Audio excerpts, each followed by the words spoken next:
ನಮಸ್ಕಾರ ಫ್ರೆಂಡ್ಸ್, ಇವತ್ತು ಮಾಡೋಣ ಹೆಸರು ಕಾಳು ಪಲ್ಯ. ಅದನ್ನು ಹೇಗೆ ಮಾಡೋದಂತ ನೋಡೋಣ ಬನ್ನಿ. ಈಗ ಅದಕ್ಕೆ ಬೇಕಾದ ಸಾಮಾನನ್ನು ನೋಡೋಣ. ಬ್ಯಾಡಗಿ ಮೆಣಸು ಮತ್ತು ಗುಂಟೂರು ಮೆಣಸು, ಧನಿಯಾ, ಹುಣಸೆ ಹುಳಿ, ತೆಂಗಿನಕಾಯಿ ತುರಿ, ಟೊಮೆಟೊ, ಈರುಳ್ಳಿ, ಬೆಳ್ಳುಳ್ಳಿ, ಜೀರಿಗೆ, ಅರಶಿನ ಹುಡಿ, ಸಾಸಿವೆ, ಜಜ್ಜಿದ ಬೆಳ್ಳುಳ್ಳಿ, ಕರಿಬೇವಿನ ಸೊಪ್ಪು. ಒಂದು ಪ್ಯಾನ್ ಇಟ್ಟು ಅದಕ್ಕೆ ಸ್ವಲ್ಪ ಎಣ್ಣೆ ಹಾಕೋಣ. ಎಣ್ಣೆ ಬಿಸಿಯಾದ ನಂತರ ಬ್ಯಾಡಗಿ ಮೆಣಸು ಮತ್ತು ಗುಂಟೂರು ಮೆಣಸು ಮತ್ತು ಧನಿಯಾ ಇದನ್ನೆಲ್ಲ ಹಾಕಿ ಚೆನ್ನಾಗಿ ಹುರ್ಕೊಳ್ಬೇಕು. ಇದನ್ನು ಸ್ವಲ್ಪ ಹೊತ್ತು ಹುರ್ಕೊಂಡ್ರೆ ಸಾಕು. ಇದನ್ನು ಹುರ್ಕೊಂಡಾಗಿದೆ. ಈಗ ಇದನ್ನು ಪ್ಲೇಟಿಗೆ ಹಾಕೋಣ. ಈಗ ಅದೇ ಪ್ಯಾನಿಗೆ ಸ್ವಲ್ಪ ಎಣ್ಣೆ ಹಾಕಿ ಅರ್ಧ ಈರುಳ್ಳಿಯನ್ನು ಹಾಕ್ತಾ ಇದ್ದೇನೆ. ಈರುಳ್ಳಿ ಬಾಡುವವರೆಗೆ ಅದನ್ನು ಹುರ್ಕೊಳ್ಬೇಕು. ಈರುಳ್ಳಿಯನ್ನು ಬ್ರೌನ್ ಆಗುವವರೆಗೂ ಹುರ್ಕೊಳ್ಳೋದು ಬೇಡ, ಸ್ವಲ್ಪ ಬಾಡಿದರೆ ಸಾಕು. ಈಗ ಜೀರಿಗೆ, ಬೆಳ್ಳುಳ್ಳಿ, ಕರಿಬೇವಿನ ಸೊಪ್ಪು ಇದನ್ನು ಹಾಕಿ ಚೆನ್ನಾಗಿ ಹುರ್ಕೊಳ್ಬೇಕು. ಈಗ ಹುರ್ಕೊಂಡಾಗಿದೆ. ಗ್ಯಾಸನ್ನು ಆಫ್ ಮಾಡೋಣ.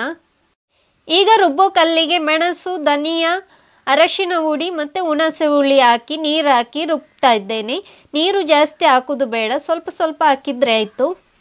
ಈ ಮಸಾಲೆಯನ್ನು ನುಣ್ಣಗೆ ಆಗುವವರೆಗೂ ರುಬ್ಕೊಳ್ಬೇಕು. ನೀವು ಬೇಕಿದ್ದರೆ ಇದನ್ನು ಮಿಕ್ಸಿಯಲ್ಲಿ ಕೂಡ ಮಾಡ್ಕೊಳ್ಬೋದು.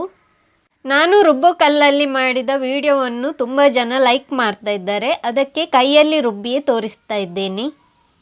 ನೀರನ್ನು ಜಾಸ್ತಿ ಹಾಕ್ಕೊಳ್ಳೋದು ಬೇಡ, ಎಷ್ಟು ರುಬ್ಲಿಕ್ಕೆ ಬೇಕು ಅಷ್ಟು ನೀರನ್ನು ಹಾಕ್ಕೊಂಡು ರುಬ್ಬಿದ್ರೆ ಆಯಿತು. ಈಗ ರುಬ್ಕೊಂಡಾಗಿದೆ. ಈಗ ಅದಕ್ಕೆ ಮಸಾಲೆಯನ್ನು ಹಾಕ್ತಾ ಇದ್ದೇನೆ.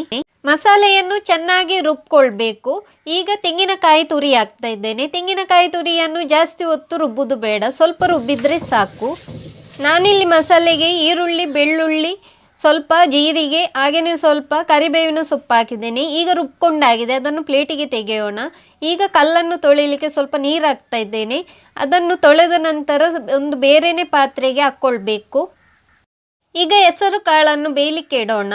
ನಾನಿಲ್ಲಿ ಮೊಳಕೆ ಬರಿಸಿದ ಹೆಸರು ಕಾಳನ್ನು ಹಾಕ್ತಾ ಇದ್ದೇನೆ. ಇಲ್ಲೇ ನಾನು ಅರ್ಧ ಕೆಜಿಯಷ್ಟು ಹೆಸರು ಕಾಳನ್ನು ತಗೊಂಡಿದ್ದೇನೆ. ಈಗ ನೀರು ಹಾಕ್ತಾ ಇದ್ದೇನೆ. ಈಗ ಈರುಳ್ಳಿಯನ್ನು ಹಾಕೋಣ. ಅರ್ಧ ಈರುಳ್ಳಿ, ಟೊಮೆಟೊ ಒಂದು. ಈಗ ಅದನ್ನು ಬೇಯಲಿಕ್ಕೆ ಬಿಡೋಣ. ಲಿಡ್ ಮುಚ್ಚಿ ಬೇಯಲಿಕ್ಕೆ ಇಡೋಣ.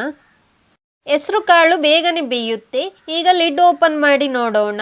ಹೆಸರು ಕಾಳು ಬೆಂದಿದೆ. ನಾನಿಲ್ಲಿ ಜಾಸ್ತಿ ಬೇಯಿಸಲಿಲ್ಲ, ಸ್ವಲ್ಪನೇ ಬೇಯಿಸಿದ್ದೀನಿ. ಈಗ ರುಬ್ಬಿಟ್ಟ ಮಸಾಲೆಯನ್ನು ಹಾಕೋಣ. ನೀರು ಹಾಕ್ತಾ ಇದ್ದೇನೆ. ನೀರು ಎಷ್ಟು ಬೇಕಂತ ನೋಡ್ಕೊಂಡು ಹಾಕಿದ್ರೆ ಆಯಿತು. ಉಪ್ಪು ಹಾಕಿದ್ದೇನೆ. ನಾನಿಲ್ಲಿ ಕಲ್ಲುಪ್ಪು ಹಾಕಿದ್ದೇನೆ. ಎಲ್ಲವನ್ನು ಮಿಕ್ಸ್ ಮಾಡಿ ಲಿಡ್ ಮುಚ್ಚಿ ಬೇಯಲಿಕ್ಕೆ ಬಿಡೋಣ. ಸ್ವಲ್ಪ ಹೊತ್ತಿನ ನಂತರ ಲಿಡ್ಡನ್ನು ಓಪನ್ ಮಾಡೋಣ. ಈಗ ಹೆಸರು ಕಾಳು ಪಲ್ಯ ರೆಡಿಯಾಗಿದೆ. ಅದನ್ನು ಸೌಟಿನಿಂದ ಒಮ್ಮೆ ತಿರುಗಿಸಿ ನೋಡೋಣ.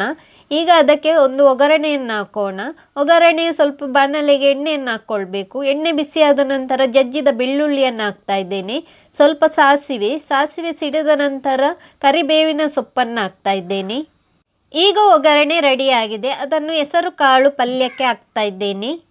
ಹೇಗೆ ಉಂಟಂತ ಕಮೆಂಟ್ ಮಾಡಿ ತಿಳಿಸಿ. ಸಬ್ಸ್ಕ್ರೈಬ್ ಮಾಡಲು ಮರೆಯದಿರಿ. Thank you.